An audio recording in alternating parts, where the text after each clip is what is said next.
আমি বাড়ি গাড়ি কিছুই করতে পারি না, আমি মিথ্যা বলছি না। আপনারা খোঁজ নিয়ে দেখেন, আমার সরকারি একটা গাড়ি না দিলে আমি আমার গাড়ি কেনা সম্ভব হতো না। এটি ঋণের মাধ্যমে আমি কিনেছি। এক একটা আপনারা জানেন বাংলাদেশের সরকারি বেসরকারি বিভিন্ন নিয়োগে অনেক ঘটনা রটনা অনেক কিছু ঘটে। আমি স্বচ্ছতা থেকে সব আমার কয়েক শত কোটি টাকার এখানে ক্রয় কার্যক্রম হয়। এই শত শত কোটি টাকার ক্রয়গুলোকে আমরা স্বচ্ছতার সাথে আমরা ক্রয় করেছি। নিয়োগটা আমরা স্বচ্ছতার সাথে নিয়োগটা আমরা স্বচ্ছতার সাথে করেছি। স্বচ্ছতা সততার যে আনন্দ, এটি যারা না পেয়েছে তারা বুঝবেন।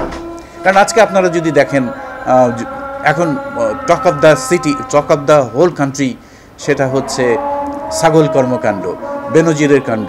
তারা এখন এত সম্পদ করে কিন্তু তারা কেউ দেশের নাই, শান্তিতে নাই, পরিবার নিয়ে সন্তানদের নিয়ে অসম্মানজনক অবস্থায় থাকছে।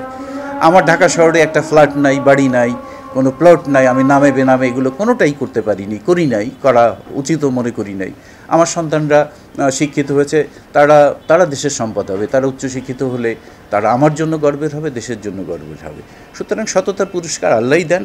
এটার মধ্যে যে শান্তি, এটা কষ্ট তো একটু থাকবেই, কিন্তু এটার মধ্যে অপারও একটা শান্তি, জাগতিক এবং পরজাগতিক। আমি মনে করি আমি আমার কর্মজীবনের সফলতার সাথে সম্পন্ন করতে পেরেছি। দীর্ঘ 33.5 বছর আমি এখনও চশমা ছাড়া সব কিছু কাজ করি, দেখি।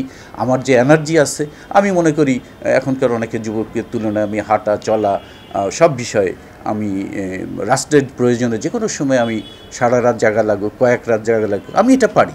এটা আমি মনে করি মহান স্রষ্টা আমার প্রতি তার রহমত হিসেবে দিয়েছেন, এবং এটা আমি তার প্রতিদানই মনে করি। সুতরাং আমার মানসিক বল, আধ্যাত্মিক শান্তি সব মিলে আমি একজন সফল মানুষ মনে করি সরকারি কর্মী। কারণ এর আগে আমি ঢাকা বিশ্ববিদ্যালয় পড়ার শেষেই অনেক উচ্চ বেতনের চাকরি পেয়েছিলাম। হয়তো সেখানে থাকলে তখনকার সরকারি চাকরির 3-4 গুণ, কিন্তু আমি দেশের সেবার জন্যই 1650 টাকা স্কেলের চাকরিতে তখন ঢুকেছি। এটা সরকারের ওই সময়কার ক্যাডার সার্ভিসের। আমি বাড়ি গাড়ি কিছুই করতে পারি না, আমি মিথ্যা বলছি না। আপনারা খোঁজ নিয়ে দেখেন, আমার সরকারি একটা গাড়ি না দিলে আমি আমার গাড়ি কেনা সম্ভব হতো না। এটি ঋণের মাধ্যমে আমি কিনেছি। আমার পরিবার নিয়ে আমি অত্যন্ত সুখী। আমার স্ত্রী একজন বীর মুক্তিযোদ্ধার কন্যা, সবসময় সে কিন্তু নেপথ্য থেকে, ইভেন আমি কখনো অফিসে করলে, ঢাকায় যখন অগ্নিকাণ্ডের ঘটনা, আমাকে অনেক সময় ফোন দিয়ে বলেছে, তুমি অফিসে কী করো, ঢাকা শহরে এখন অমুক জায়গায় এত আগুন লেগেছে, তুমি সেখানে যাও। আমরা দেখেছি সেই কাজগুলো, আমি তার সহায়তা পেয়েছি। আমি অতিরিক্ত সময় কোনো দিন একদিনের ফাইল আরেক দিন নেই, প্রতিদিনের আমি আমার যে কর্মকাণ্ড ছিল সেটি আমি শেষ করার চেষ্টা করেছি। আমার কোনো ফাইল পেন্ডিং আমার টেবিলে ছিল না, আমার এখানে কারো ঘুরতে হতো না। আমি আমার রুটিন মতো কাজ আমি করার চেষ্টা করেছি। সেই দিক থেকে আমি মনে করি সরকারি কর্মকর্তা এবং আমার যে কর্মজীবন, এটি আমি সফলভাবে সম্পন্ন করতে পেরেছি। আজকে আমার আনন্দ যে আমার সহকর্মীরা তারা সম্মান জানিয়ে আজকে আমাকে নিয়ে বসবে। আমি হয়তো এটা যোগ্য না, আমার ঘাটতি ছিল, আমার ব্যর্থতা ছিল, তাদের সবাই সহায়তা আমি কিছু কাজ করার চেষ্টা করেছি দেশ সেবার জন্য।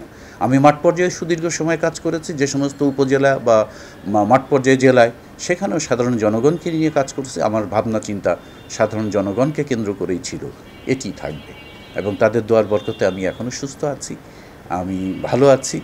আমি আপনাদেরকে ধন্যবাদ জানাই আমার সকল কর্মে আপনাদের সহযোগিতা করার জন্য।